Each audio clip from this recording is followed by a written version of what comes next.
नमस्कार दोस्तों, आप सभी का हमारे YouTube चैनल यश फार्मिंग केयर में स्वागत है। दोस्तों, हमारे फार्म पर लगभग इस समय 50 के करीब बकरियां हैं और इन बकरियों को PPR का इंजेक्शन लगाया जा चुका था। और अभी इसके पहले वाली वीडियो में हमने दिखाया था कि किस तरीके से अगर किसी बकरी के बुखार है तो उसके लिए हमें क्या करना चाहिए, कौन कौन सा इंजेक्शन लगाना चाहिए और किस तरीके से लगाना बेहतर होता है। दोस्तों, इंजेक्शन के बारे में भी हम लोगों ने जान लिया है और हम आपको बताएं कि आज हम बताने जा रहे हैं कि हमारे फार्म पर क्या चल रहा है। और आज सुबह ही सुबह हमारा एक बड़ा नुकसान हो गया है। यही नुकसान बचाने के लिए ही जो है बकरी फार्म को जो है संभालना बड़ा मुश्किल हो जाता है, क्योंकि जिस चीज़ से सबसे बड़ा फ़ायदा होना रहता है वही हमें नुकसान के रूप में आज सुबह सुबह मिला है। देखिए, अब हम आपको बस दिखाने जा रहे हैं कि फार्म में हमारे बकरियों को दाना दिया जा चुका है, जो कि इसमें मटर का छिलका मिला हुआ है और साथ ही में इसके अंदर उड़द की चूनी डाली गई है।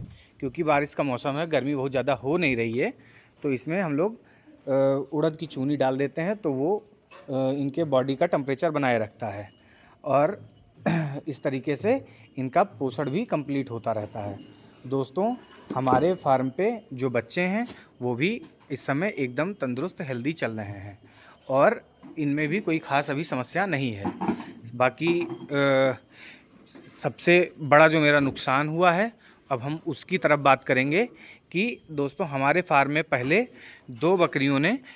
एक बकरी ने 2 बच्चे दिए थे और ये देखिए, हम आपको दिखाएं कि ये दोनों बच्चे जो हैं वो उसी के हुए हैं और ये लगभग 12 से 15 दिन के हो गए हैं।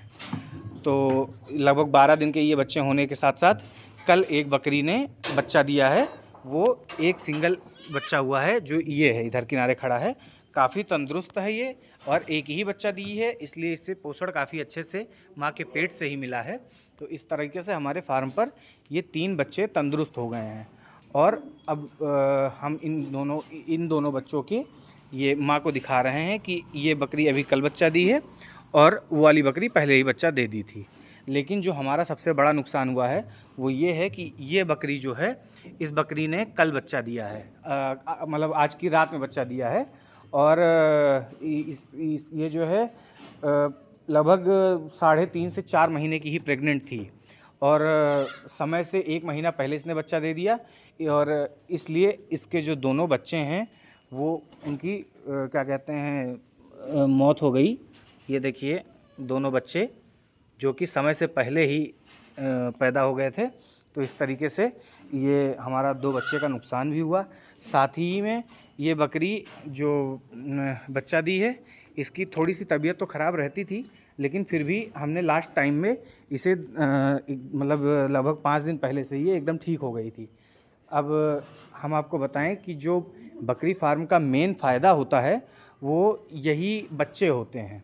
अगर इन बच्चों को हम मिट्टी से और जो भी वायरस वगैरह हैं, बीमारियां हैं, उनसे बचा लेते हैं तो फिर यही हमारा फ़ायदा होता है। लेकिन अब देखिए, जैसे 3 बच्चे हमारे फार्म पर हो गए हैं तो 3 संख्या हमारे फार्म की बढ़ गई है। लेकिन जो 2 बच्चे मर गए हैं वो हमारा मेन नुकसान उन्हीं से है, क्योंकि इस बकरी ने अभी तक हमें किसी भी तरीके का फ़ायदा नहीं दिया था और इसे हमने अच्छे रेट पर भी ख़रीदा था, क्योंकि ये पहले से ही प्रेग्नेंट थी। लेकिन अब जब इसके बच्चे ख़राब हो गए हैं तो क्या कहते हैं, इसका अब कोई फ़ायदा भी हमें नहीं मिलेगा और लगभग 6 महीने बाद ये फिर से बच्चा देगी। तब तक ये जो खाएगी, जो फीडिंग करेगी, उसका हमारे लिए कोई भी वैल्यू नहीं रहेगा। तो ये हमारा एक बड़ा नुकसान है। साथ ही में जो ये दूसरी ये वाली बकरी ने जो बच्चा दिया है, ये सिंगल बच्चा ही दिया है इसने। तो ये जो सिंगल बच्चा है, इससे भी हमारा नुकसान हुआ है, क्योंकि कम से कम बकरियों को 2 बच्चे तो देने ही चाहिए। और अब जो भी लोग यूट्यूब पे देखते हैं और वो सीधा गुणा गणित करते हैं कि एक बकरी 6 महीने में 2 बच्चा देती है, अगले 6 महीने में 2 बच्चा देती है और इस तरीके से 4 बच्चे हो जाते हैं तो हम 10 बकरियां लाएंगे, 2 ही साल में हमारे फार्म पे 50 बकरियां हो जाएंगी। तो दोस्तों, ये जो भी हम लोग ये गुणा गणित यूट्यूब वाला करते हैं, ये एकदम भी सही नहीं होता है, क्योंकि इस तरीके से फार्म नहीं चलता है। फार्म में जैसे आज हमारा नुकसान हुआ है वैसे ही नुकसान होता रहता है।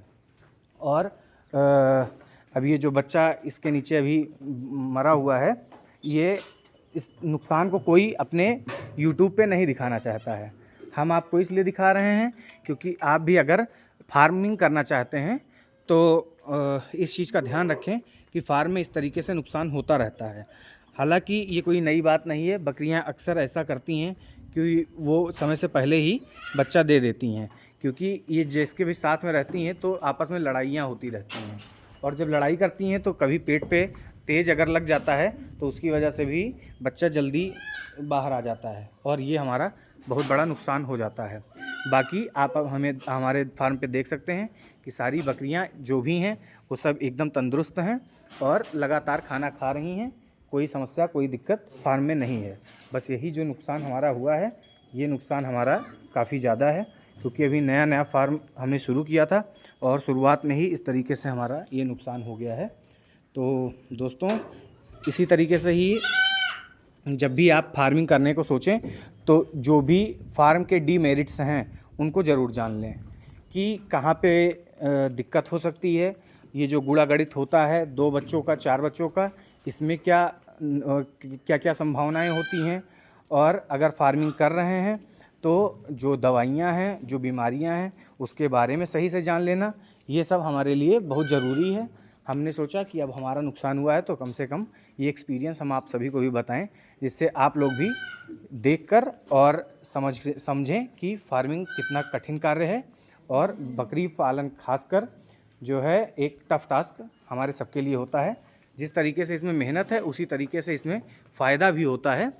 तो आप सभी अपने हिसाब से देखें, जो भी लोग नया फार्मिंग करना चाहते हैं। आप सभी के मन में जो भी सवाल आ रहे हैं वो हमारे कमेंट बॉक्स में डालकर पूछ सकते हैं, और साथ ही में हमारे चैनल को सब्सक्राइब कीजिए, हमारी वीडियोज़ को लाइक कीजिए। बहुत बहुत धन्यवाद दोस्तों।